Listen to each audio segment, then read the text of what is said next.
আচ্ছা, তোমরা কি জানো শিব পুজোয় কোন ফুল দেওয়া একেবারেই নিষিদ্ধ? তো চলো ভিডিওটি শুরু করা যাক। হিন্দু শাস্ত্রে বিভিন্ন দেবদেবীর কিন্তু পুজোয় কিছু নির্দিষ্ট ফুল অর্পণ করার বিধান রয়েছে। প্রচলিত বিশ্বাস অনুযায়ী সেই সব পছন্দের ফুল যদি নিবেদন করা যায় তাহলে দেবদেবীরা নাকি দ্রুত সন্তুষ্ট হন। যেমন দেবাদিদেব মহাদেবের প্রিয় ফুল কি বলতো? আকন্দ, ধূতরা, অপরাজিতা, কলকে, চম্পা এবং বেলপাতা।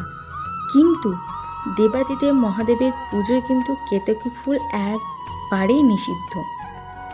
তেমনি মা কালী ও দেবী দুর্গার পছন্দের ফুল কি বলতো? লাল জবা, রক্তপদ্ম, রক্তকরবী, গোলাপ। তেমনি মা লক্ষ্মীর প্রিয় ফুল হচ্ছে পদ্ম ফুল, গোলাপ, চম্পা এবং অন্যান্য গন্ধযুক্ত লাল বা হলুদ ফুল। মা লক্ষ্মীকে কিন্তু ভুলেও তুলসী পাতা দেওয়া যায় না।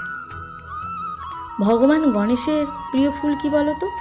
লাল বা হলুদ গাঁদা, জবা, লাল রঙের যে কোনো ফুল। গণেশজির কিন্তু চরণে দূর্বা নিবেদন করা সবচেয়ে নাকি শুভ বলে মনে করা হয়।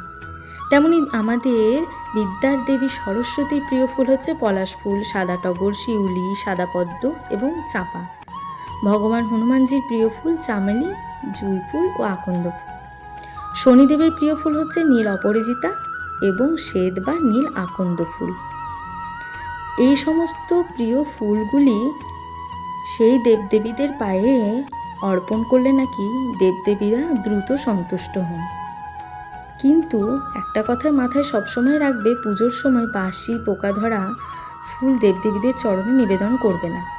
যদি কোনো নির্দিষ্ট ফুল না পাওয়া যায় তবে ভক্তি ভরে যে কোনো তাজা ফুল অর্পণ করলেও কিন্তু ভগবান সন্তুষ্ট হন।